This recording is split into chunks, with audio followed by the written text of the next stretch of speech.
आपके अपने YouTube channel technical with Punia sir पे आप सभी बच्चों का हार्दिक स्वागत है। और हम आशा कर रहे हैं आप सभी बच्चे लगातार टेक्निकल भर्तियों की तैयारी कर रहे हो, क्योंकि आने वाले समय में आपको हरियाणा के अंदर टेक्निकल भर्तियों के फॉर्म भरने स्टार्ट हो जाएंगे। उसी तैयारी को और अच्छी प्रकार से करवाने के लिए हम आप बच्चों के लिए डेली यूट्यूब के ऊपर एक क्लास आपको प्रोवाइड करवा रहे हैं। पहले हम हर चैप्टर की थ्योरी की क्लासें करते हैं, उस बाद उस चैप्टर के हम क्या करते हैं, एमसीक्यू क्वेश्चन करते हैं।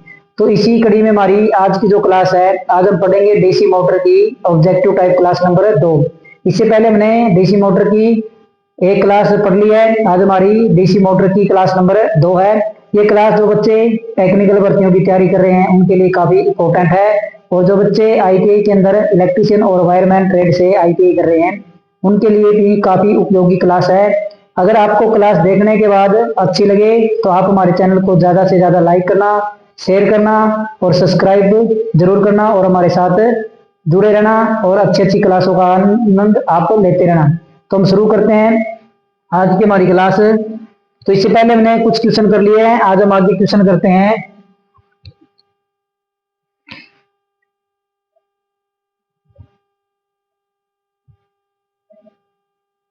तो आज की क्लास का हमारा पहला क्वेश्चन है, कर्तन कार्य के लिए किस मोटर का प्रयोग किया जाता है। कर्तन, जहां एक समान हमें क्या चाहिए, गति चाहिए, वहां पे किस मोटर का प्रयोग किया जाता है। ऑप्शन ए है DC shunt motor, cumulative compound motor, DC series motor, और इनमें से कोई नहीं। तो कर्तन कार्य के लिए कौन सी मोटर का प्रयोग किया जाता है ये हमने बताना है। कर्तन कार्य के लिए कौन सी मोटर का प्रयोग किया जाता है, डीसी शंट मोटर का, कम्युलेटिव कंपाउंड मोटर का, डीसी सीरीज मोटर का, या इनमें से कोई नहीं। तो हम किसका करते हैं, कर्तन कार्य के हमें कम्युलेटिव कंपाउंड मोटर का प्रयोग करते हैं। किसका करते हैं, कम्युलेटिव कंपाउंड मोटर का। तो हमारे पास ये क्या होती है, कंपाउंड मोटर का क्या एक भाग है, किसका, कंपाउंड मोटर का। कौन सी मोटर का, कंपाउंड। तो कंपाउंड मोटर हमारे पास दो प्रकार की होती है, कौन कौन सी होती है, एक होती है हमारे पास कम्युलेटिव, थोड़ी सी होती है कम्युलेटिव कंपाउंड मोटर, और दूसरी हमारे पास होती है डिफरेंशियल, दूसरी हमारे पास होती है differential compound motor. Differential compound motor, ये दो मोटर होती है। कम्युलेटिव कंपाउंड मोटर के अंदर क्या होता है, जो हमारा टोटल फ्लक्स होता है, टोटल फ्लक्स बराबर क्या होता है, शंट का फ्लक्स प्लस सीरीज का फ्लक्स। इसका शंट का फ्लक्स प्लस सीरीज का फ्लक्स क्या होते हैं, दोनों जुड़ते हैं, एक दूसरे के साथ होते हैं। तो डिफरेंशियल में हमारा जो टोटल फ्लक्स होता है वो होता है 5SH माइनस 5SE। तो इसमें क्या करते हैं, दोनों फ्लक्स एक दूसरे का क्या करते हैं, विरोध करते हैं। इसमें फ्लक्स दोनों एक दूसरे का क्या करते हैं, सहयोग करते हैं। तो कर्तन कार्य के लिए कम्युलेटिव कंपाउंड मोटर का प्रयोग किया जाता है।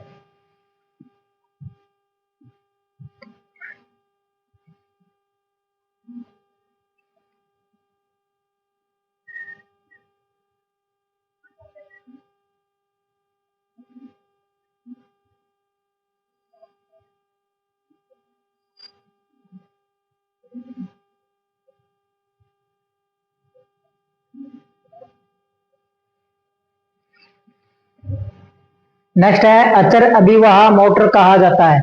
अचर का मतलब होता है स्थिर, अभिवाह फ्लक्स, स्थिर फ्लक्स मोटर को कहा जाता है। तो कौन सी मोटर को कहा जाता है, डीसी सीरीज मोटर को, डीसी शंट मोटर को, ए व बी दोनों को, या इनमें से कोई नहीं। तो अचर का मतलब होता है स्थिर, अभिवाह फ्लक्स अभिवाह मोटर को कहा जाता है, डीसी सीरीज मोटर कहा जाता है, डीसी शंट मोटर कहा जाता है, दोनों को कहा जाता है, या इनमें से कोई नहीं। तो हमारी अचर अभिवाह मोटर होती है कौन सी, डीसी शंट मोटर को अचर अभिवाह मोटर कहा जाता है। तो फिर क्वेश्चन पूछा जाता है, डीसी सीरीज मोटर को चलाने के लिए किसका प्रयोग किया जाता है। तो डीसी शंट मोटर को चलाने के लिए हम किसका प्रयोग करते हैं, डीसी शंट मोटर को चलाने के लिए दो बिंदु स्टार्टर का प्रयोग किया जाता है। किसका, दो बिंदु स्टार्टर का प्रयोग किया जाता है। डीसी शंट मोटर को चलाने के लिए 3 या 4 बिंदु का प्रयोग किया जाता है, 3 बिंदु या 4 बिंदु का प्रयोग किया जाता है। डीसी सीरीज मोटर का प्रयोग कहाँ पे किया जाता है, ट्रैक्शन कार्य के अंदर किया जाता है। कहाँ पे किया जाता है, ट्रैक्शन कार्य में, जैसे क्रेन ओएस्ट आदि में। तो डीसी शंट मोटर का प्रयोग कहाँ किया जाता है, खराद मशीन के अंदर, जहाँ पे हमें गति एक समान चाहिए। खराद मशीन में, और मशीन औजार ड्राइव्स के अंदर भी इसका प्रयोग किया जाता है।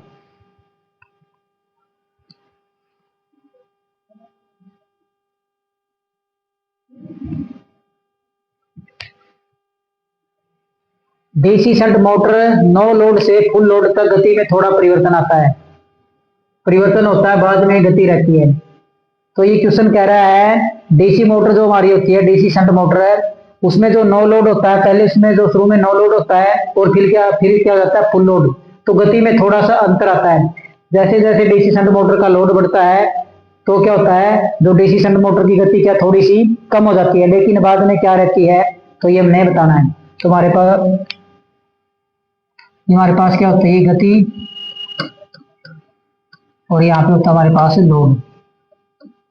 तो इनमें थोड़ा सा पहले हमारी गति ये थी, जैसे जैसे इसके अंदर क्या बढ़ा, लोड बढ़ा, तो इसकी गति क्या हुई, थोड़ी सी कम हो गई। ये क्वेश्चन के अंदर कह रहा है DC shunt motor no load से फुल लोड गति में थोड़ा परिवर्तन होता है, बाद में गति क्या रहती है, तो बाद में इसकी गति कम हो जाती है, शून्य हो जाती है, स्थिर रहती है या बढ़ जाती है। तो बाद में इसकी गति क्या हो जाती है, स्थिर रहती है। क्या रहती है, बाद में इसकी गति स्थिर रहती, थोड़ा सा अंतर आता है।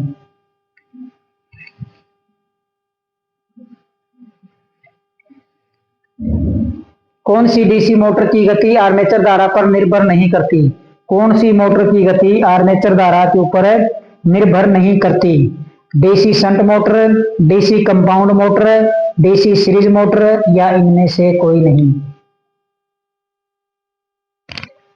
तो इनमें से कौन सी मोटर है जो गति आर्मेचर धारा के ऊपर निर्भर नहीं करती, shunt motor, compound motor, DC series motor, या इनमें से कोई नहीं। तो हमारी जो कंपाउंड मोटर होती है वो डीसी शंट और डीसी कंपाउंड का क्या होती है, मिश्रण होती है। इन दोनों से मिला के हम क्या बनाते हैं, डीसी कंपाउंड मोटर बनाते हैं। तो क्या है, डीसी शंट मोटर पर कोई भी आर्मेचर धारा का प्रभाव नहीं होता या निर्भर नहीं करती है।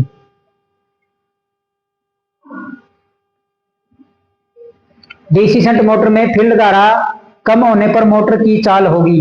तो फील्ड धारा कम होने पर मोटर की चाल क्या होगी, तो जैसे ही हमारी फील्ड धारा कम होगी तो हमारा फ्लक्स क्या हो जाएगा, कम हो जाएगा। अगर फ्लक्स कम हो गया तो हमारी गति क्या हो जाएगी, बढ़ जाएगी। तो हमारे पास क्या होता है, EV बराबर V minus I A R A. तो यहां से हमारे पास हो गया AB बराबर में N फाइव।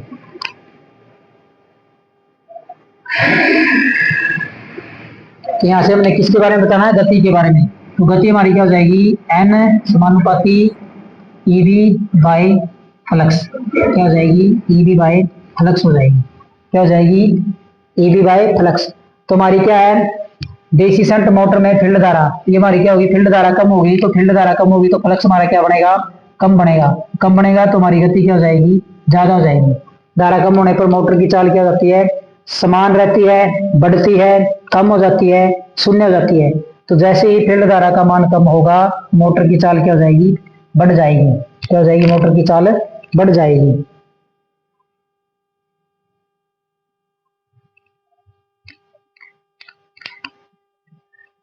किस प्रयोग के लिए डीसी शंट मोटर का प्रयोग किया जाता है, इनमें से ऐसा कौन सा प्रयोग है जिसके लिए हम केवल डीसी शंट मोटर का क्या करते हैं, प्रयोग करते हैं। किसका, डीसी शंट मोटर का। मशीन औजार ड्राइव्स में, इलेक्ट्रिक क्रेन में, इलेक्ट्रिक क्रेल में, इनमें से कोई नहीं। तो हमने बताना है डीसी शंट मोटर का प्रयोग निम्न में से किसके अंदर किया जाता है। तो हमारा इलेक्ट्रिक क्रेन और इलेक्ट्रिक रेल के अंदर किसका प्रयोग किया जाता है, यहाँ पे हमारे सीरीज मोटर का प्रयोग किया जाता है। किसका, सीरीज मोटर का। सीरीज मोटर डीसी का, डीसी श्रेणी मोटर का प्रयोग किया जाता है। तो मशीन औजार ड्राइव्स के अंदर हमारा किसका प्रयोग किया जाता है, डीसी शंट मोटर का। क्यों, क्योंकि इसकी चाल क्या रहती है, स्थिर रहती है। लोड बढ़ने के कारण भी थोड़ी सी कम होती है, बाद में क्या हो जाती है, स्थिर। इसलिए इसका क्या किया जाता है, प्रयोग किया जाता है।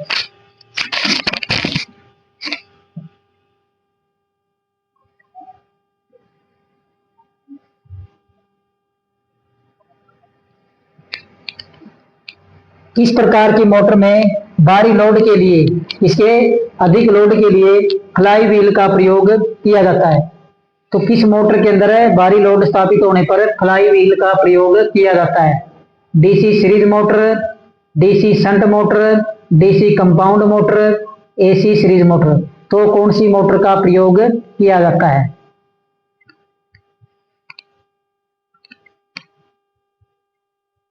तो आपने बताना है किस मोटर का प्रयोग किया जाता है। तुम्हारे किस मोटर का प्रयोग किया जाता है? डीसी शंट मोटर का प्रयोग किया जाता है। किसका? डीसी शंट मोटर का प्रयोग किया जाता है।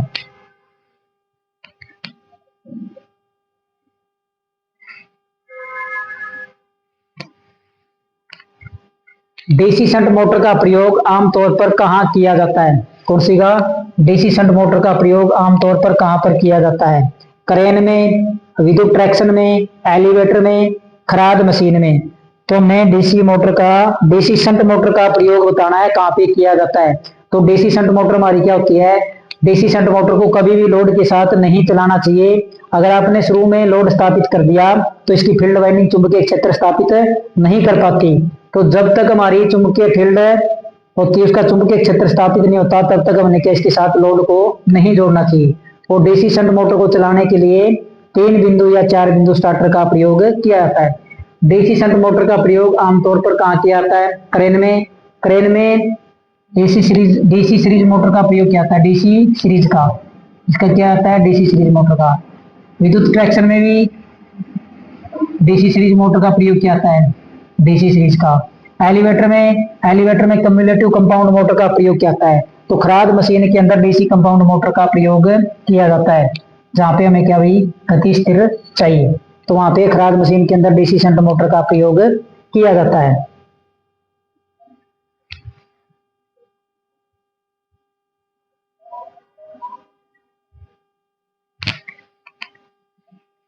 डीसी शंट मोटर का प्रयोग नहीं किया जाता।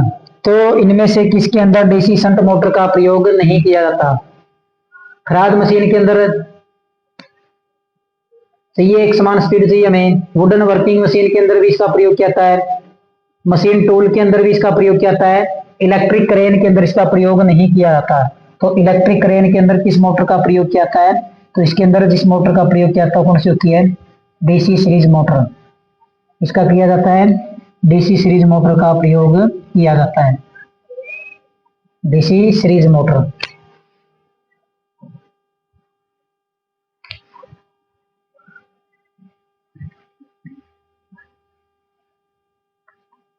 किस प्रकार की मोटर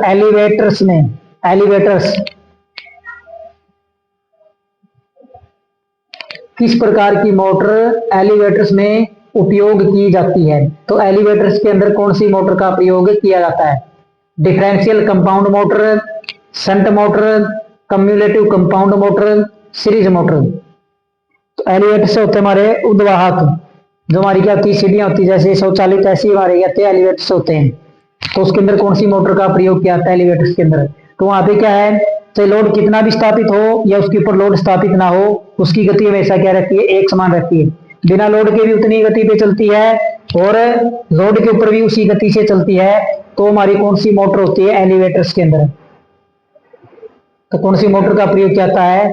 तो वहां पे हम कम्युलेटिव कंपाउंड मोटर का प्रयोग करते हैं। क्या करते हैं? कम्युलेटिव कंपाउंड मोटर का प्रयोग करते हैं। तो इसके अंदर हमारी जो टोटल फ्लक्स होती है, total flux 5SH minus plus 5SE, series का फ्लक्स प्लस शंट का फ्लक्स इसके अंदर क्या है? जोड़ा जाता है। क्योंकि जो कंपाउंड मोटर होती है वो सीरीज और शंट का क्या होती है? मिश्रण होती है।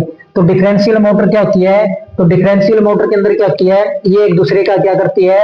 शंट फ्लक्स और सीरीज फ्लक्स क्या करती है? एक दूसरे का विरोध करती है। 5SH minus 5SE। तो किसका किया जाता है? तो वहां पे कम्युलेटिव कंपाउंड मोटर का प्रयोग किया जाता है।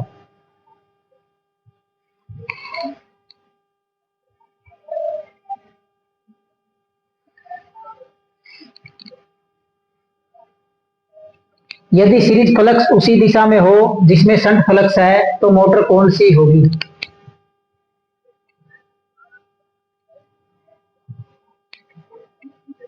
यदि सीरीज फ्लक्स उसी दिशा में हो जिसमें शंट फ्लक्स है तो मोटर कौन सी होगी? कौन सा? Series flux. तो टोटल फ्लक्स ये कह रहा है सीरीज फ्लक्स। उसी दिशा में है जिसमें शंट फ्लक्स है, तो मतलब दोनों क्या कर रहे हैं, एक दूसरे का साथ दे रहे हैं, तो मोटर कौन सी होगी। तो ये हमसे पूछ रखा है, कम्युलेटिव कंपाउंड मोटर होगी, डिफरेंशियल कंपाउंड मोटर होगी, ए व बी दोनों हो सकती है, इनमें से कोई नहीं। तो दूसरा हमारा क्या होता है, ऊपर हमने लिखा था, दूसरा होता है हमारा phi S H minus phi S E. तो ये कह रहा है जिस दिशा में, इस प्रकार से हमारा होता है,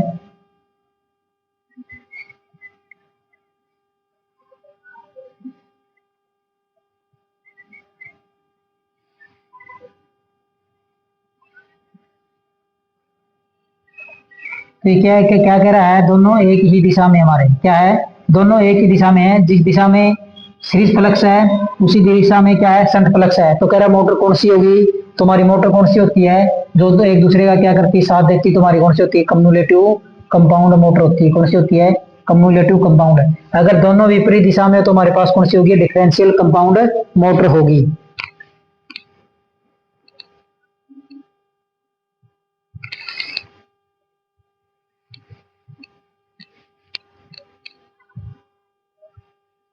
कम्युलेटिव कंपाउंड डीसी मोटर में लोड बढ़ने से घूर्णन गति बढ़ जाती है। कम्युलेटिव कंपाउंड डीसी मोटर में लोड बढ़ने से घूर्णन गति बढ़ जाती है, टॉर्क बढ़ता है, टॉर्क घटता है, या इनमें से कोई नहीं। तो किसके बारे में पूछ रखा है, टॉर्क के बारे में पूछ रखा है, अभी टॉर्क के ऊपर क्या प्रभाव पड़ेगा।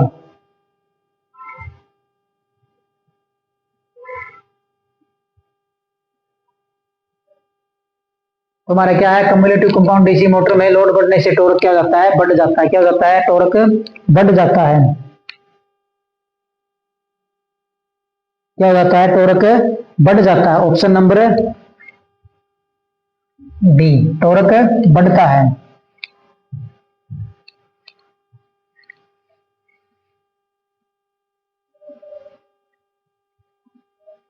किस मोटर में नेगेटिव गति विनियमन होता है, वोल्टेज रेगुलेशन नेगेटिव होता है। किस मोटर में गति स्पीड रेगुलेशन नेगेटिव होता है, किसके बारे में है, गति विनियमन चाल रेगुलेशन नेगेटिव होता है। शंट मोटर में, डिफरेंशियल कंपाउंड मोटर में, सीरीज मोटर में, इनमें से कोई नहीं।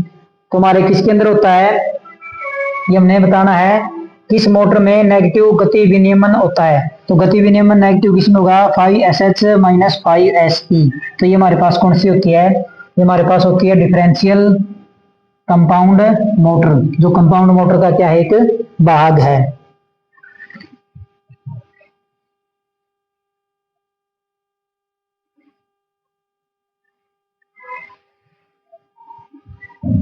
कौन सा डीसी मोटर का स्टार्टर नहीं है, तो इसके अंदर ऐसा कौन सा स्टार्टर है जो डीसी मोटर के अंदर प्रयोग नहीं किया जाता। स्टार डेल्टा, 4 बिंदु, 3 बिंदु, 2 बिंदु। तो ऐसा कौन सा स्टार्टर है जिसका प्रयोग डीसी मोटर के अंदर नहीं किया जाता।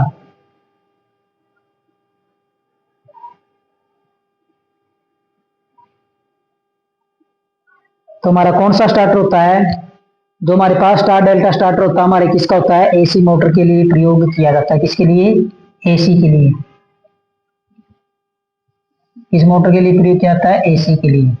तो हमारे 4 बिंदु, 3 बिंदु और 2 बिंदु किसके है, डीसी के है, लेकिन स्टार डेल्टा स्टार्टर किसका, एसी का।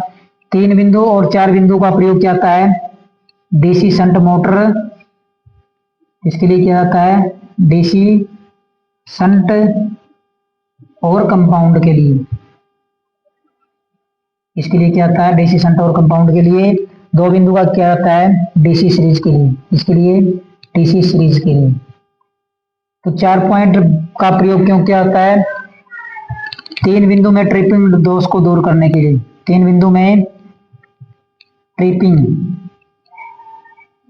ट्रिपिंग दोष को दूर करने के लिए 4 बिंदु स्टार्टर का प्रयोग किया जाता है।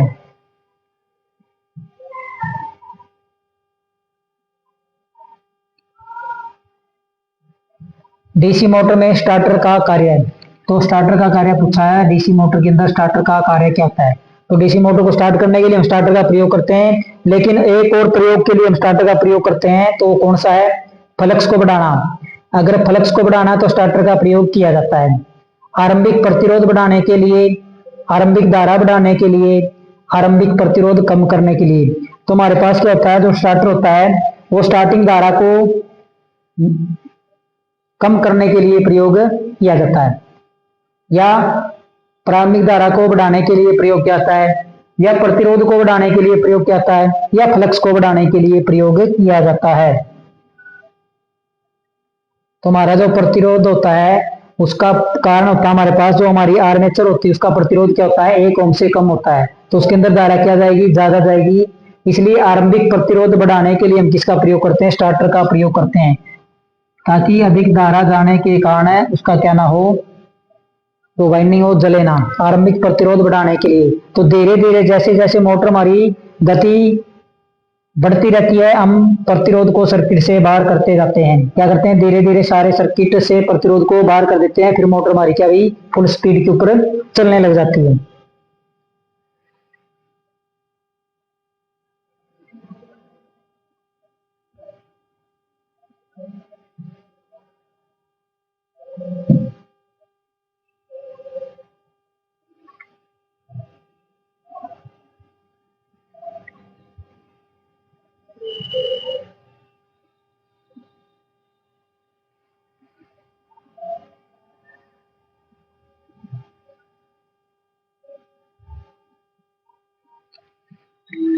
डीसी स्टार्टर का प्रतिरोध शुरू करने के लिए किस पदार्थ का प्रयोग किया जाता है।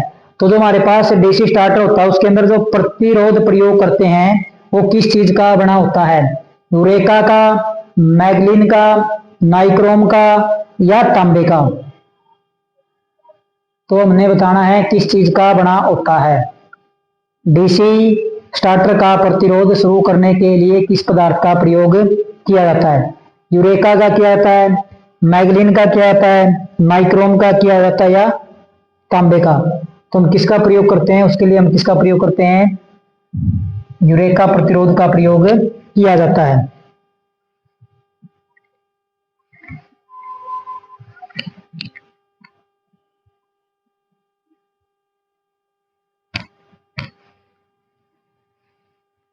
डीसी शंट मोटर स्टार्टर की एनवीसी किसके साथ सीरीज में होती है।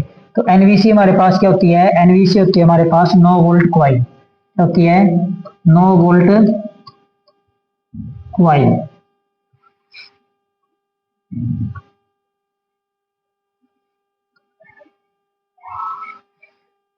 इस प्रकार से हमारी एनवीसी होती है, क्या होती है, एनवीसी होती है।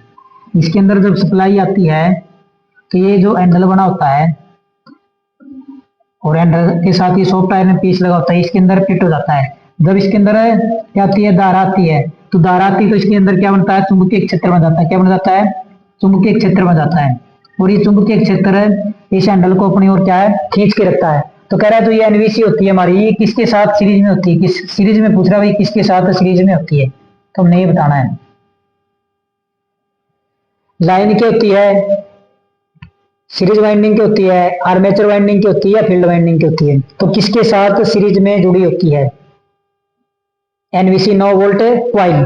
तो ये हमारे फील्ड वाइंडिंग के साथ श्रेणी क्रम में संयोजित होती है, इसके फील्ड वाइंडिंग के साथ श्रेणी क्रम में संयोजित होती है।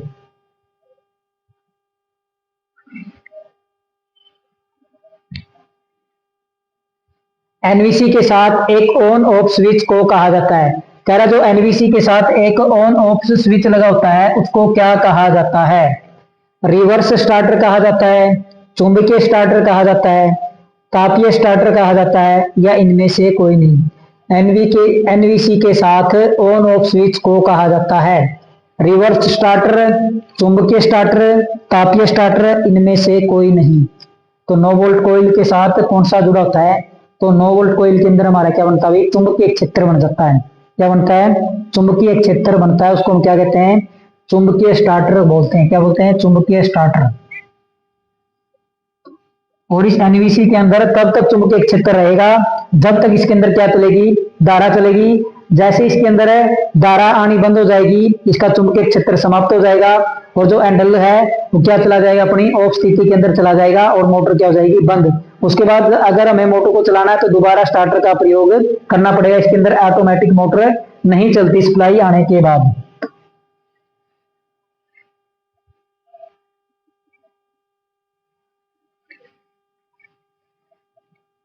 स्टार्टर में एनवीसी का प्रयोजन, तो जो स्टार्टर होता है उसके अंदर एनवीसी का क्या प्रयोग होता है, किस लिए प्रयोग करते हैं?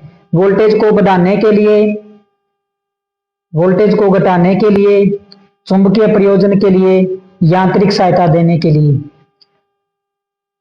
तो बताना है स्टार्टर के अंदर जो एनवीसी प्रयोग की जाती है उसका क्या कार्य होता है। तो हमारी एनवीसी क्या होती है? एनवीसी के अंदर जब धारा जाती है तो उसके अंदर क्या बन जाता है? चुंबकीय क्षेत्र बन जाता है। वो चुंबकीय क्षेत्र क्या करता है? जो हमारा हैंडल होता है उसको अपनी ओर खींच के रखता है, और तब तक खींच के रखता है जब तक उसके अंदर क्या चलेगी? धारा चलेगी, और उसके अंदर चुंबकीय क्षेत्र बनता रहेगा।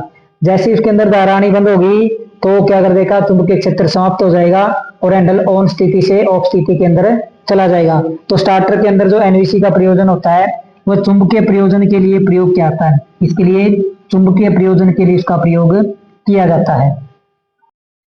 3 बिंदु स्टार्टर का प्रयोग किया जाता है। 3 बिंदु स्टार्टर किसके लिए प्रयोग किया जाता है? डीसी शंट मोटर के लिए, डीसी कंपाउंड मोटर के लिए, डीसी सीरीज मोटर के लिए, ए व बी दोनों। तो हमने बताना है 3 पॉइंट स्टार्टर किस मोटर के लिए प्रयोग किया जाता है? डीसी शंट मोटर के लिए किया जाता है, डीसी शंट मोटर के लिए किया जाता है, डीसी सीरीज मोटर के लिए किया जाता है, या इनमें से कोई नहीं। तो हमने पहले पढ़ लिया डीसी सीरीज मोटर के लिए हम कौन से स्टार्टर का प्रयोग करते हैं? 2 बिंदु स्टार्टर का। इसका 2 बिंदु स्टार्टर का प्रयोग हम करते हैं। तो इसके अंदर 2 वाइंडिंग होती है हमारी आर्मेचर की और सीरीज की। तो पूछ रहा है 3 बिंदु स्टार्टर का प्रयोग किसके लिए किया जाता है? तो 3 बिंदु और 4 बिंदु, 3 बिंदु और 4 बिंदु दोनों ही स्टार्टरों का प्रयोग डीसी शंट मोटर व डीसी कंपाउंड मोटर के लिए किया जाता है। इसके लिए किया जाता है? डीसी शंट व डीसी कंपाउंड दोनों मोटरों के लिए 3 बिंदु व 4 बिंदु स्टार्टर का प्रयोग किया जाता है। 3 बिंदु की जगह 4 बिंदु का प्रयोग क्यों किया जाता है? 3 पॉइंट स्टार्टर के अंदर ट्रिपिंग दोष होता है, उस ट्रिपिंग दोष को दूर करने के लिए हम क्या करते हैं? 4 बिंदु स्टार्टर का प्रयोग करते हैं।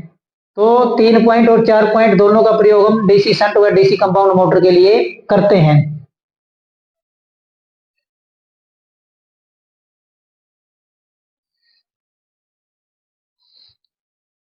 डीसी मशीन की चाल यदि 2 गुनी कर दी जाए और फ्लक्स स्थिर रहे तब उत्पन्न ईएमएफ क्या होगा? तो किसके बारे में पूछ रखा है? हमने फ्लक्स तो रखनी है स्थिर, और जो चाल है उसको हमने क्या कर दिया है? 2 गुना कर दिया है। तो पूछ रहा है मोटर की स्पीड पे क्या प्रभाव पड़ेगा?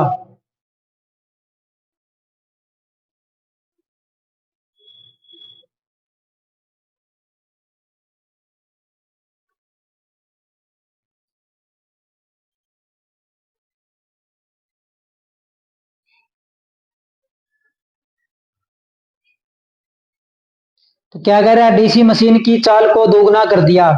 जो एन थी हमारे पास उसको हमने क्या कर दिया है? 2 गुना कर दिया। क्या कर दिया है? 2 गुना कर दिया है। तो 2 गुना कर दिया है तो जो उत्पन्न ईएमएफ होगी इलेक्ट्रोमोटिव फोर्स वो क्या होगा? यदि क्या है फ्लक्स को हमने क्या रखा है? स्थिर रखा है, तो हमारे पास क्या होता है? एन समानुपाती ईबी बाई फ्लक्स, ये होता है हमारे पास। अब हमने क्या कर दिया? स्पीड को हमने क्या कर दिया है? 2 गुना कर दिया है। तो और फ्लक्स क्या रखी है हमने? तो फ्लक्स हमारी रही है स्थिर। क्या रही है? स्थिर रही है। क्या है? स्थिर रही है। तो पूछ रहा है जो उत्पन्न ईएमएफ बैक ईएमएफ का मान क्या हो जाएगा? तो बैक ईएमएफ भी क्या हो जाएगी हमारी? 2 गुना हो जाएगी। क्या हो जाएगी? 2 गुना। अपरिवर्तित रहेगी, आधा हो जाएगी, 2 गुना हो जाएगा, या इनमें से कोई नहीं। तो हमारे पास क्या हो जाएगी? 2 गुना हो जाएगी। अगर हमने स्पीड को बढ़ा दिया है, 2 गुना कर दिया है, फ्लक्स को स्थिर रखा है, तो ये उत्पन्न ईएमएफ हमारी क्या हो जाएगी? 2 गुना हो जाएगी।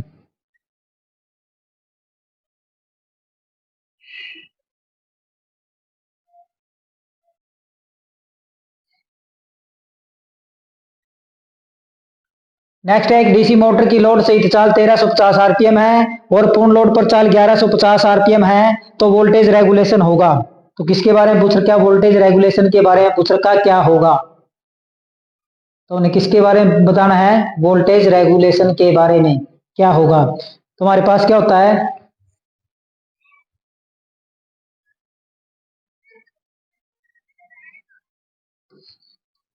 प्रतिशत voltage regulation is equal to,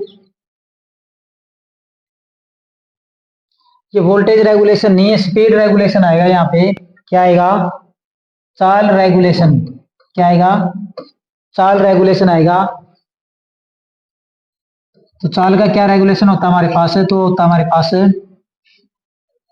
no load चाल माइनस में फुल लोड चाल बटे में फुल लोड चाल और गुणा में होता है 100। ये हमारे पास फॉर्मूला होता है।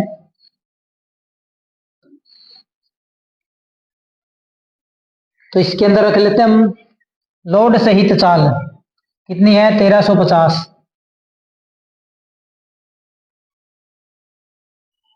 क्वेश्चन थोड़ा सा मिस्टेक हुआ, ये लोड रहित लोड ये यहां पे हमारी आनी थी एक डीसी मोटर की लोड सहित चाल।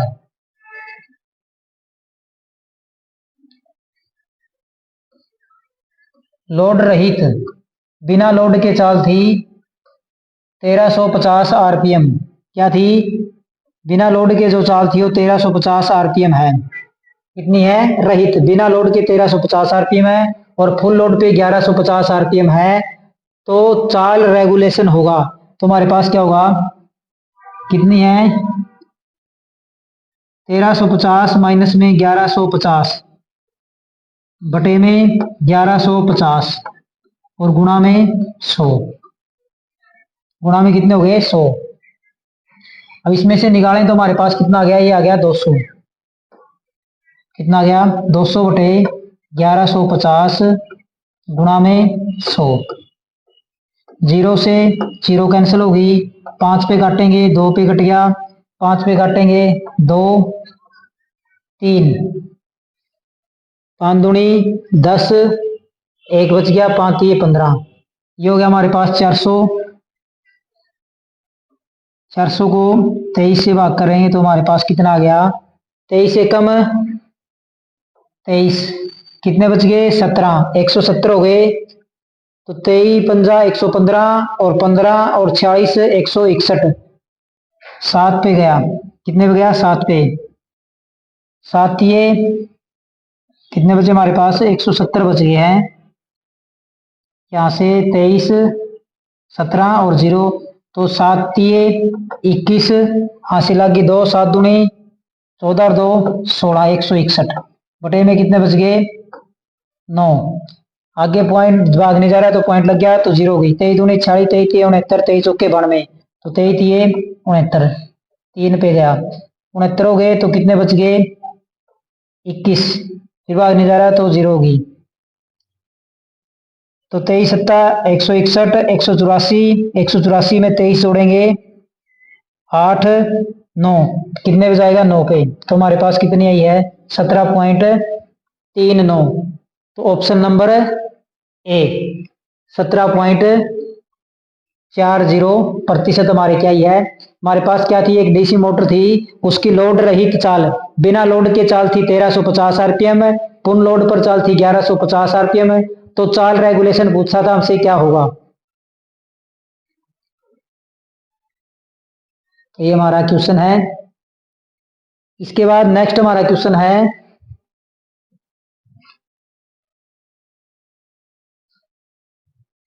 किस मोटर का गति नियंत्रण सबसे कमजोर होता है।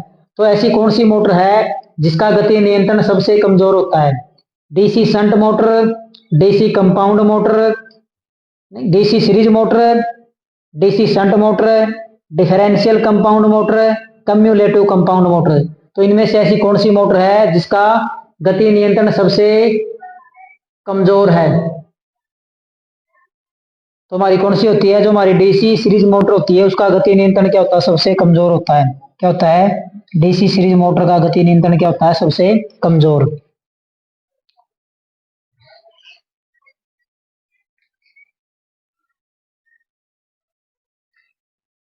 नेक्स्ट हमारे पास फील्ड फ्लक्स कम हो जाने पर मोटर की चाल किसकी पूछ रखी है। फील्ड फ्लक्स क्या हो गया,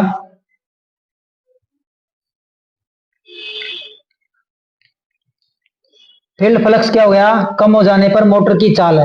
तो हमारे पास चाल क्या होती है, एन समानुपाती ईबी बाय फ्लक्स। तो ये हमारे पास चाल के लिए फॉर्मूला होता है ईबी बटे में फ्लक्स तो नियत रहेगी, बढ़ जाएगी, कम हो जाएगी या उपरोक्त सभी।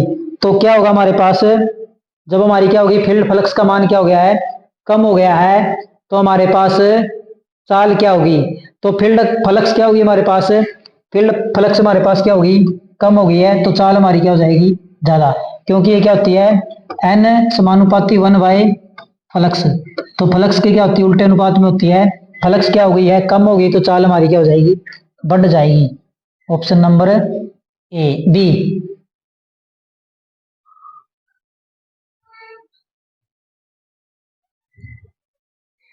बिना लोड पर डीसी सीरीज मोटर की चाल, किसकी, मोटर के ऊपर क्या है, कोई भी लोड नहीं है, तो डीसी सीरीज मोटर की चाल होगी 1500 RPM, 1500 rotation per minute, 3000 rotation per minute, 4000 rotation per minute, अनंत।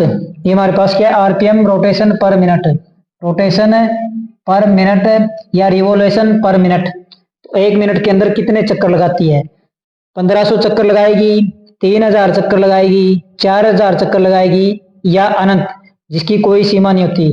तो डीसी सीरीज मोटर की जो स्पीड होती है हमारे पास क्या होती है, वो अधिक होती है, इसलिए इसको बिना लोड के हमें चलाना नहीं चाहिए, क्योंकि अधिक स्पीड होने के कारण इसकी वाइंडिंग क्या हो जाती है, जल जाती है। तो इसकी स्पीड क्या होती है, बिना लोड के अनंत होती है।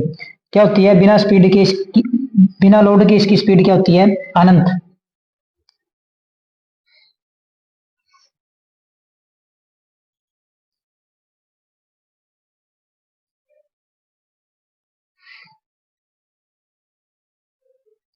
750 आरपीएम की फुल लोड चाल, कौन सी, फुल लोड चाल कितनी है, 750 आरपीएम है।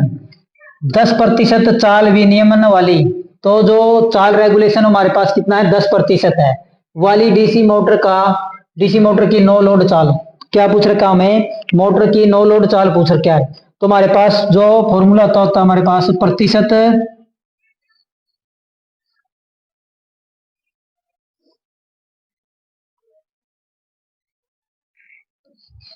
नो लोड रेगुलेशन चाल बराबर में फुल नो लोड चाल माइनस में फुल लोड चाल बटे में फुल लोड चाल गुणा में 100। तो ये हमारे पास क्या होता है, फॉर्मूला होता है, क्या हमारे पास फॉर्मूला है, ये हमारे पास क्या है, F N L full load चाल, कौन सी है, फुल लोड चाल। और ये हमारे पास क्या है, ये हमारे पास है नो लोड चाल, नो लोड चाल। तो हमें क्या दिया हुआ है, फुल लोड चाल कितनी देर की, हमारा फॉर्मूला है, वोल्टेज है ये, चाल रेगुलेशन कितनी देर की है, चाल विनियमन 10%, कितनी है, 10, बराबर में क्या पूछ रखा है, नो लोड, तो क्या पूछ रखी है, नो लोड चाल हमने निकालनी, माइनस में फुल लोड चाल हमारे पास कितनी है, 750, कितनी है, 750, और बटे में नो लोड फुल लोड चाल कितनी है, 750, और गुणा में इसकी क्या है, 100।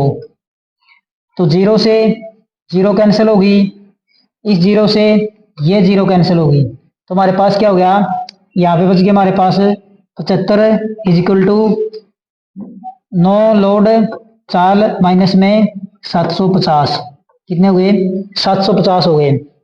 तो यहाँ पे हमारे पास नो लोड चाल क्या आ जाएगी, 750 प्लस में 75, 500,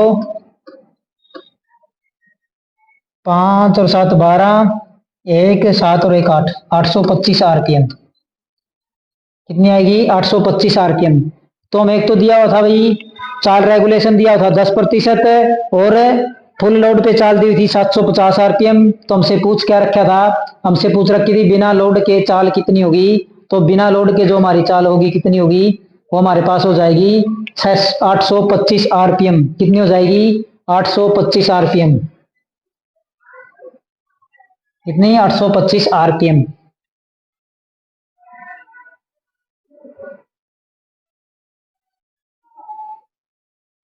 डीसी मोटर के रियोस्टेट गति नियंत्रण विधि में श्रेणी प्रतिरोध को किसके अंदर लगाया जाता है? तो हमारे जो डीसी मोटर होती है उसका गति नियंत्रण करने के लिए हम किसका प्रयोग करते हैं? रियोस्टेट का। उसके अंदर क्या लगे होते हैं? हमारे प्रतिरोध लगे होते हैं। उस नियंत्रण विधि में पूछ रखा है जो प्रतिरोध होता है वो किस चीज के अंदर लगाया जाता है? तो प्रतिरोध को किसके अंदर लगाया जाता है? आर्मेचर वाइंडिंग के, फील्ड वाइंडिंग के, कार्बन ब्रश के, या उपरोक्त सभी के अंदर लगाया जाता है?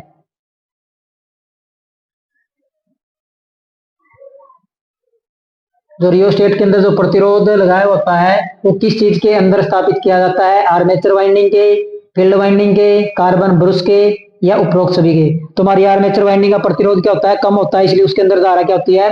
ज्यादा जाती है। उस धारा को कम करने के लिए हम क्या करते हैं? रियोस्टेट का प्रयोग करते हैं। तो किसके अंदर लगा होता है? आर्मेचर के अंदर। किसके? आर्मेचर वाइंडिंग के।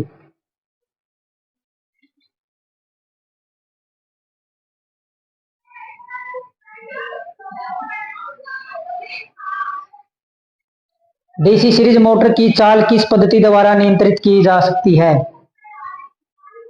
तो डीसी मोटर की चाल किस पद्धति के द्वारा नियंत्रित की जा सकती है? Armature divert, field divert, tapped अक्षेत्र, या उपरोक्त सभी? आर्मेचर में हम क्या कर देते हैं? आर्मेचर के साथ ही जैसे हमारा आर्मेचर है, क्या ये हमारे पास आर्मेचर है, इसके साथ हम क्या लगा देते हैं? एक रियोस्टेट लगा देते हैं। क्या कर देते हैं? ये हमारे पास होता है आर्मेचर डाइवर्ट, और एक हमारे पास दूसरा क्या है भाई? फील्ड। ये हमारे पास फील्ड डाइवर्ट होता है, तो इसके अंदर भी हम क्या लगा देते हैं? एक रियोस्टेट का प्रयोग करते हैं। तो ये हमारा क्या हो जाता है? Field divert. टेप्ड एक होता है हमारे पास टेप्ड अक्षेत्र, तो हमारी ये वाइंडिंग है, इसको हम क्या कर देते हैं? टेप कर देते हैं। एक हमारे पास होती है सीरीज पैरेलल, तो एक हमारे पास कौन सी होती है? सीरीज पैरेलल विधि होती है।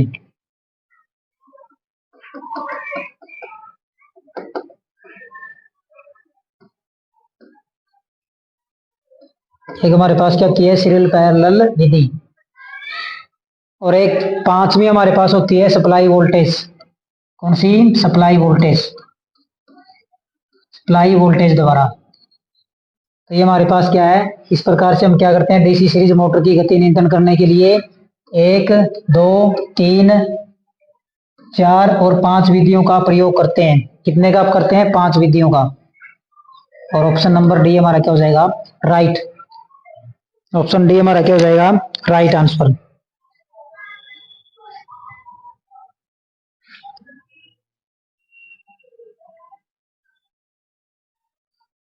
वार्ड लियोनार्ड कंट्रोल मेथड की प्रमुख हानि। तो क्या है? वार्ड लियोनार्ड कंट्रोल मेथड की प्रमुख हानि। तो ये क्या है? ये डीसी मोटर की स्पीड नियंत्रण है। स्पीड नियंत्रण के लिए इसका प्रयोग किया जाता है, गति नियंत्रण के लिए इसका प्रयोग किया जाता है। तो इसके द्वारा हम क्या करते हैं? गति नियंत्रण करते हैं। तो इसके अंदर 3 मोटरों का प्रयोग किया जाता है। तो पूछ रहे इसकी प्रमुख हानि क्या है? उच्च प्रारंभिक लागत, जो इसकी लागत होती है वो अधिक होती है। उच्च लोड पर निम्न दक्षता, अगर अधिक लोड स्थापित कर दिया तो इसकी दक्षता क्या हो जाती है? निम्न हो जाती है। उच्च अनुरक्षण लागत है, इसके रख रखाव का खर्चा भी क्या है? अधिक है। और ऑप्शन डी है उपरोक्त सभी। तो वार्ड लियोनार्ड मेथड की प्रमुख हानि हमारे पास क्या होती है? तो ये उपरोक्त सभी क्या उसकी हानि है? क्या ये उपरोक्त सभी इसकी क्या हानि? Option number D.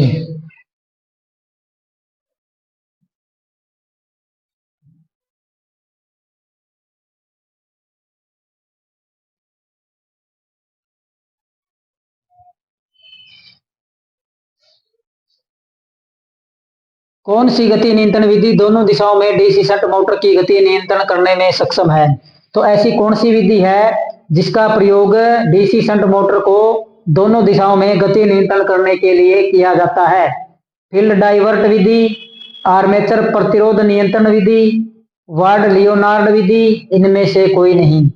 तो डीसी शंट मोटर की दोनों दिशाओं में गति नियंत्रित की जा सकती है, वो विधि हमने बतानी है।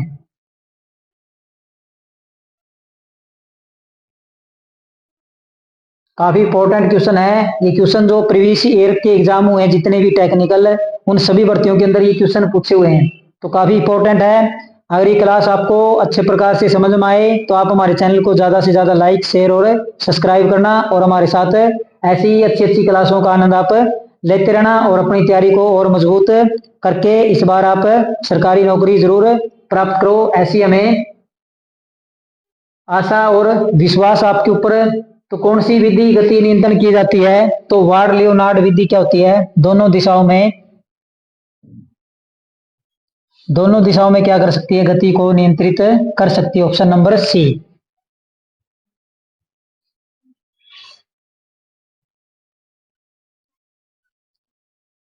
वार्ड लियोनार्ड नियंत्रण मूल रूप से एक नियंत्रण विधि है। तो जो वार्ड लियोनार्ड विधि गति नियंत्रण के लिए हम प्रयोग करते हैं वो मूल रूप से क्या होती है? क्षेत्र प्रतिरोध होता है, जो क्षेत्र वाइंडिंग होती है उसके अंदर प्रतिरोध होता है, आर्मेचर वोल्टेज होती है, आर्मेचर प्रतिरोध होता है, या उपरोक्त सभी। तो वार्ड लियोनार्ड विधि मूल रूप से एक नियंत्रण विधि है। किसकी है? क्षेत्र प्रतिरोध की है, आर्मेचर वोल्टेज की है, आर्मेचर प्रतिरोध की है, या उपरोक्त सभी की है। तो हमारी किसकी होती है? तो ये हमारे होती है आर्मेचर वोल्टेज की। ऑप्शन नंबर बी इसकी है, आर्मेचर वोल्टेज।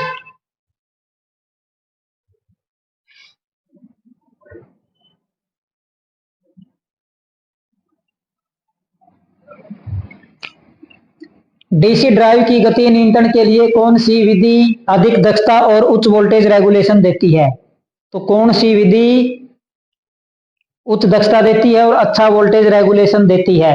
आर्मेचर प्रतिरोध नियंत्रण विधि, आर्मेचर वोल्टेज नियंत्रण विधि, क्षेत्रीय चुंबकन नियंत्रण विधि, या इनमें से कोई नहीं?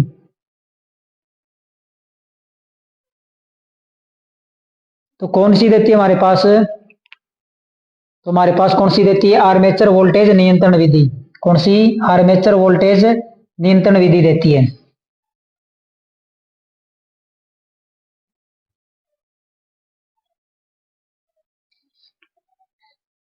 डीसी मोटर की इनपुट शक्ति 1.6 किलोवाट और आउटपुट शक्ति 1.2 किलोवाट है, तो मोटर की दक्षता क्या होगी?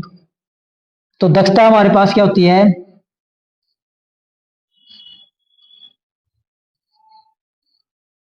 दक्षता हमारे पास होती है आउटपुट बटे इनपुट। क्या होती है? आउटपुट बटे में इनपुट, और गुना में क्या होता है? 100।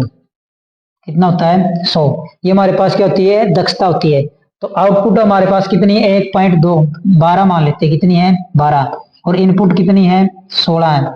गुणा में 100। तो किस लिए माना? क्योंकि दोनों के अंदर 1.6 और 1.2, तो दोनों का पॉइंट कैंसिल हो गया। तो हमारे पास कितने पे कट गया? ये 6 पे कट गया हमारे पास, और ये कितने पे कट गया? 8 पे। ये हमारे पास 3 पे कट गया, और ये कितने पे कट गया? 4 पे। 4 से काटे कितने के ऊपर कट गया? 25 के ऊपर है। 25 की और 3 की गुणा करेंगे तो कितनी आ गई है? 75%। तो दक्षता हमारे पास कितनी होगी? तो ऑप्शन नंबर सी, 75% क्या होगी? दक्षता होगी।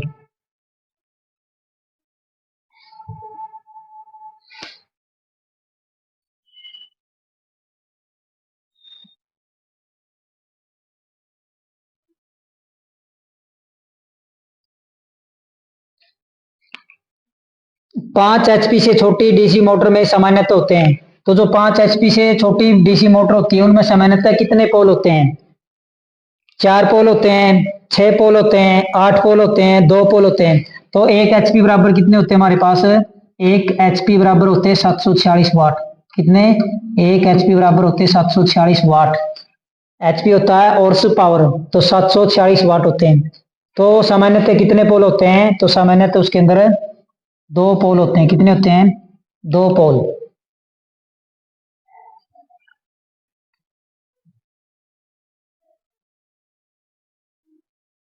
ओवरलोड रिले मोटर को बचाता है। ओवरलोड रिले, और रिले किसके साथ प्रयोग किया जाता है? तो रिले का प्रयोग किया जाता है सीबी के साथ। सर्किट ब्रेकर के साथ हमारा क्या लगा होता है? रिले लगा होता है। मोटर को बचाता है।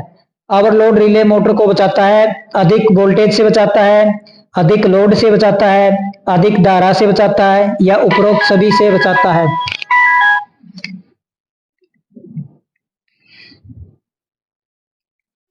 तो हमारे किससे बचाता है? तो ओवरलोड रिले हमारा अधिक धारा से बचाता है। किससे बचाता है? अधिक धारा से।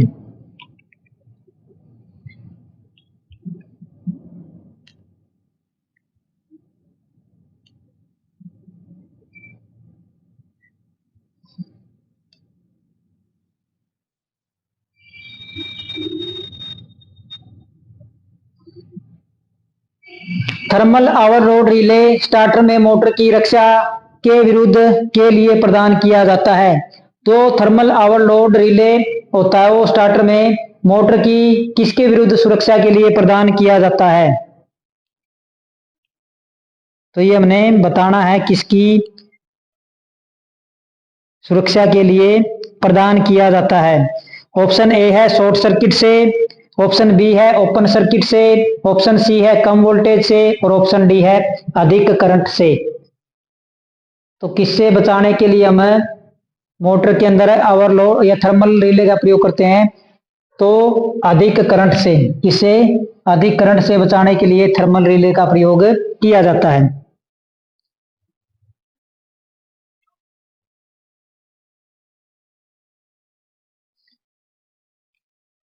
इलेक्ट्रिक रेलवे इंजन में प्रयोग मोटर की अक्षमता। तो इलेक्ट्रिकल जो रेलवे इंजन होते हैं उसके अंदर जो मोटर प्रयोग की जाती है उसकी अक्षमता कितनी होती है? 1000 HP, 2200 HP, 1200 HP, इनमें से कोई नहीं। जो रेलवे अंदर के अंदर जो मोटर प्रयोग की जाती है उसकी अक्षमता कितनी होती है? तो उसकी अक्षमता होती है हमारे पास 2200 HP। कितनी? 2200 HP की मोटर प्रयोग की जाती है। कितने की? 2200 HP की।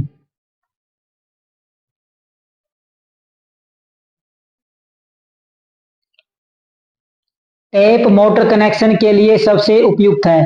तो ऐसी कौन सी टेप है जो मोटर के कनेक्शन के लिए उपयुक्त है? तो मोटर के कनेक्शन करके हमने उसको क्या करना? कनेक्शन को टेप करना है। तो उसके लिए कौन सी टेप सबसे उपयुक्त है? प्लास्टिक टेप है, कागज की टेप है, वार्निश्ड कैम्ब्रिक है या रबर है? तो कौन सी टेप का प्रयोग किया जाता है मोटर कनेक्शन के लिए? तो जो सबसे उपयुक्त होती है हमारे पास वार्निश्ड कैम्ब्रिक होती है। कौन सी? Varnished cambric. ऑप्शन नंबर सी।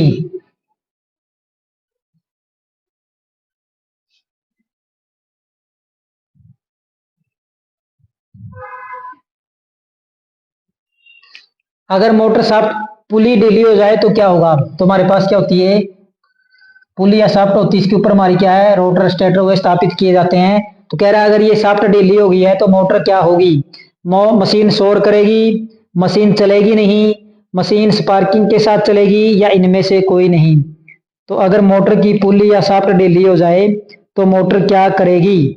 शोर करेगी, चलेगी नहीं, मशीन स्पार्किंग के साथ चलेगी या इनमें से कोई नहीं। अगर मोटर की शाफ्ट ढीली होगी तो मोटर क्या करेगी? शोर करेगी। क्या करेगी? शोर। ऑप्शन नंबर ए। क्या करेगी? मोटर शोर करेगी। डीसी मोटर की आवर हीटिंग होती है। तो जो डीसी मोटर होती है उसकी आवर हीटिंग का कारण क्या है? ढीले भागों के कारण होती है, ओवरलोड से होती है, कार्बन ब्रूस से होती है या इनमें से सभी में? तो डीसी मोटर आवर हीटिंग किसके कारण होती है? मोटर के ढीले भाग, ओवरलोड से, कार्बन ब्रूस से या इनमें से कोई नहीं। तो किसके कारण होती है हमारी? तो जो मोटर होती है हमारी वो ओवरलोड से होती है। किसके कारण होती है? ओवरलोड के कारण। किसके कारण? ओवरलोड के कारण हमारी मोटर क्या होती है? ओवर हीटिंग होती है। किसके कारण होती है? ओवरलोड के कारण।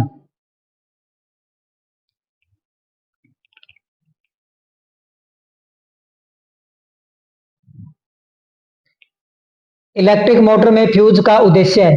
तो जो मोटर होती है हमारी उसमें हमारे पास फ्यूज का क्या उद्देश्य होता है? मोटर के अंदर फ्यूज क्यों लगाया जाता है? अंडरलोड से सुरक्षा, उच्च वोल्टेज से सुरक्षा, ओवरलोड से सुरक्षा, ओपन सर्किट से सुरक्षा। तो फ्यूज हमारे पास क्या है? एक सुरक्षा उपकरण होता है। क्या होता है? सुरक्षा उपकरण होता है। और 3 प्रकार के फ्यूज होते हैं हमारे पास। कितने प्रकार के? 3 प्रकार के होते हैं। पहला होता है हमारे पास रिवायरेबल फ्यूज जो कम लोड के लिए प्रयोग किया जाता है या कम धारा के लिए किया जाता है। दूसरा हमारे पास होता है कार्ट्रिज फ्यूज, उसका थोड़ा अधिक करंट के लिए हम करते हैं। तीसरा होता है हमारे पास HRC आई रैप्चरिंग कैपेसिटी फ्यूज, वो क्या किया जाता है, अधिक अक्षमता के लिए उसको लगाया जाता है। तो ये हमारे पास क्या होता है, एक सुरक्षा उपकरण होता है। तो पूछ रहा है भाई मोटर में किससे बचाव के लिए फ्यूज का प्रयोग किया जाता है। अंडरलोड से बचने के लिए, उच्च वोल्टेज से बचने के लिए, ओवरलोड से बचने के लिए, या ओपन सर्किट। तो जो फ्यूज होता है हमारा वो किसके लिए लगाया जाता है, तो ओवरलोड से सुरक्षा। जब हमारा सर्किट या मोटर क्या होगी, ओवरलोड होगी, उससे सुरक्षा के लिए हम क्या लगाते हैं, फ्यूज लगाते हैं। क्या लगाते हैं, फ्यूज।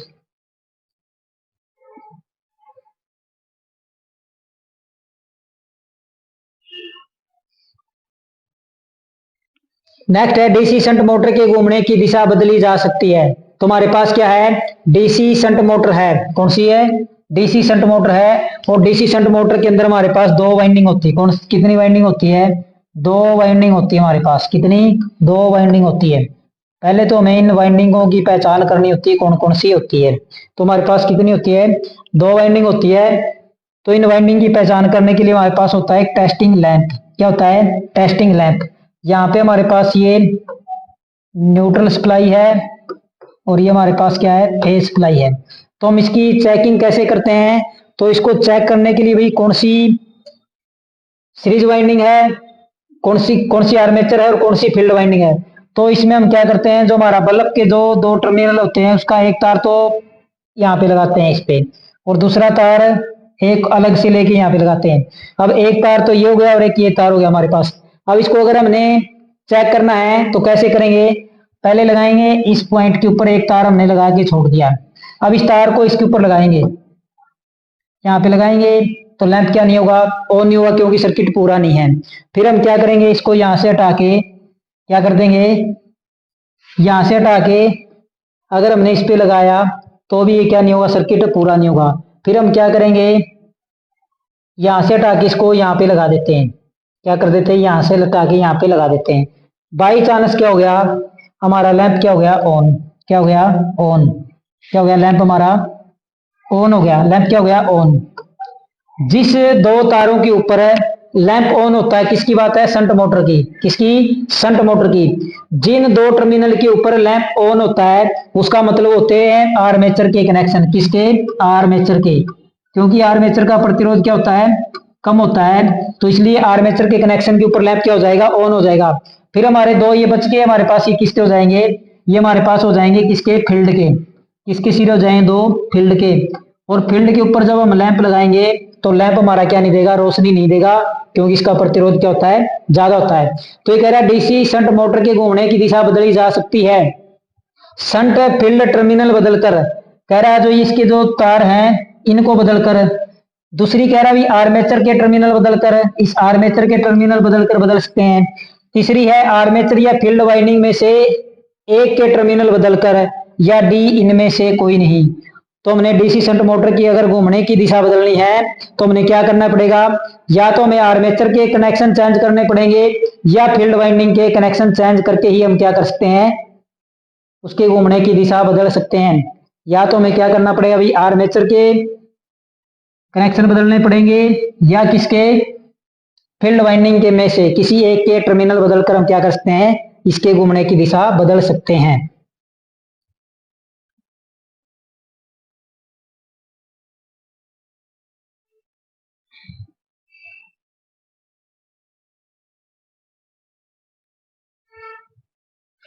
पूर्ण भार में कौन सा टेस्ट किया जाता है, पूर्ण भार के ऊपर कौन सा टेस्ट किया जाता है, ओपन परीक्षण है, ओपकिंस परीक्षण है, संपनर परीक्षण है, बी व सी दोनों। तो पूर्ण भार के ऊपर कौन सा परीक्षण किया जाता है, तो पूर्ण भार के ऊपर जो परीक्षण किया जाता है वो एक तो ओपकिंस परीक्षण किया जाता है और एक संपनर परीक्षण किया जाता है। कौन कौन सा, ऑप्शन नंबर डी, बी व सी दोनों ही किए जाते हैं। ऑप्शन नंबर डी, ओपकिंस किया जाता है और संपनर परीक्षण किया जाता है। ओपन परीक्षण किस लिए किया जाता है, तो ओपन परीक्षण हमारा होता है ट्रांसफॉर्मर के अंदर भी हम इसका प्रयोग करते हैं। तो ये लोहा हानि को ज्ञात करने के लिए इसका प्रयोग किया जाता है।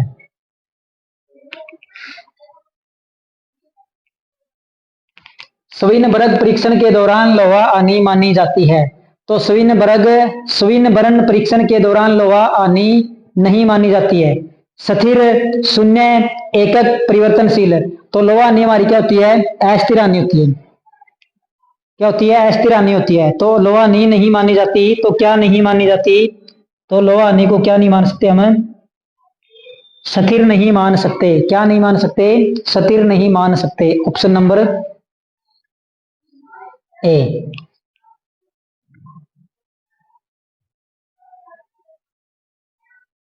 स्विनबर्ग परीक्षण में डीसी मोटर को संचालित किया जाता है। ये कह रहा है हमने स्विनबर्ग परीक्षण करना है मोटर का, तो मोटर को संचालित किया जाता है। तो किसके ऊपर संचालित किया जाता है?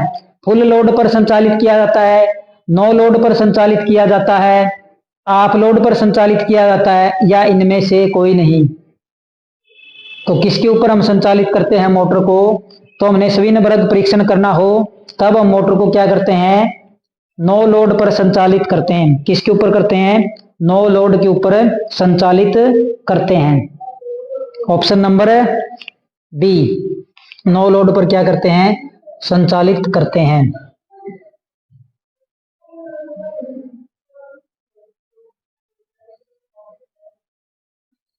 डीसी शंट मोटर पर मंदन परीक्षण आने का पता लगाने के लिए किया जाता है। तो मंदन हानि का पता लगाने के लिए कौन सा परीक्षण किया जाता है? मंदन परीक्षण कौन सी हानि का पता लगाने के लिए किया जाता है? तांबा हानि को, लोहा हानि को, घर्षण हानि को, बी व सी दोनों। तो हमने बताना भाई मंदन जो परीक्षण होता है वो कौन सी हानि को ज्ञात करने के लिए किया जाता है डीसी शंट मोटर के अंदर? तांबा, लोहा, घर्षण, बी व सी दोनों, यानी लोहा और घर्षण। तो हम क्या करते हैं भाई? लोहा हानि व घर्षण हानि को ज्ञात करने के लिए मंदन परीक्षण का प्रयोग करते हैं। ये था हमारा भाई डीसी शंट मोटर का, ये डीसी मोटर के हमारे ऑब्जेक्टिव टाइप क्लास जो काफी इंपॉर्टेंट क्वेश्चन है वो सारे हमने आपको 2 क्लासों के अंदर करवा दी है। तो ये क्लास देखने के बाद आपको कैसी लगी है आप कमेंट बॉक्स में जरूर बताना। अगर आपको अच्छी प्रकार से समझ में आई तो आप हमारे चैनल को ज्यादा से ज्यादा लाइक करना, शेयर करना और सब्सक्राइब करना। धन्यवाद।